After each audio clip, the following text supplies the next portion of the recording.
Singapore's funeral industry is looking to fill at least 800 vacancies over the next few years amid an expected rise in demand.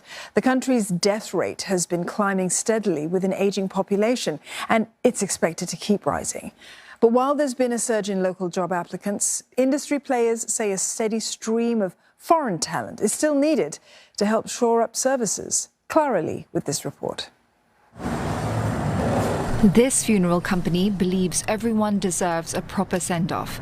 That's why it also takes on pro bono cases for those without friends or kin. Such meaningful work has drawn a new generation of undertakers like Yung An. He's among 10 new hires who recently joined the team. 刚我们 set up 的时候觉得很漂亮，然后一直跟着老板学习。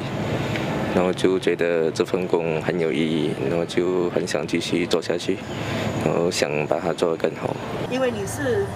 At 26, he's one of the youngest hires at this funeral services provider.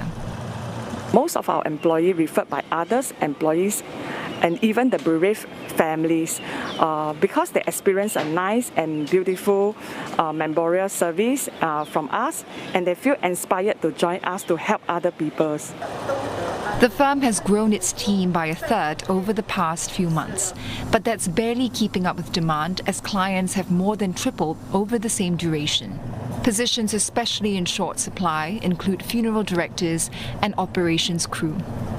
This comes as industry players brace themselves for growing demand. The country's annual death rate is set to surge from 24,000 last year to 40,000 by 2040.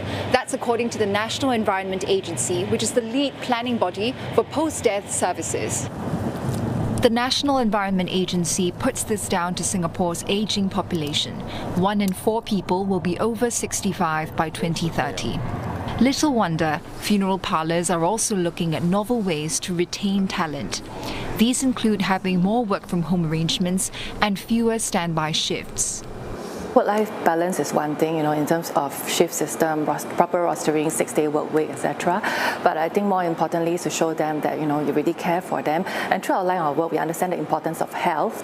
So recently, we also implemented like a yearly medical checkup for all our staff to, at least give them a peace of mind about their health. Other companies have also relaxed their job requirements for potential candidates and are more open to taking in those looking for a mid-career switch. Even though it does take a longer time to get them operationally ready, it has managed to help us increase our headcount by about 50 to 60% in the past year alone. Still, an association representing funeral directors says the local workforce is not enough. It needs to be supplemented by foreign staffers to meet demand. They're calling on authorities to lighten up restrictions on the hiring of foreign workers. Currently, the funeral services is generalized under the service industry. Maybe a non-broad stroke approach to our industry should be professed so that we can look into a less stringent quota for our industry. Mr. Hu adds that a standardized training procedure may also go a long way in retaining staff. For now, though, it's a juggle, balancing the tender considerations for final farewells with enough manpower to handle these send-offs.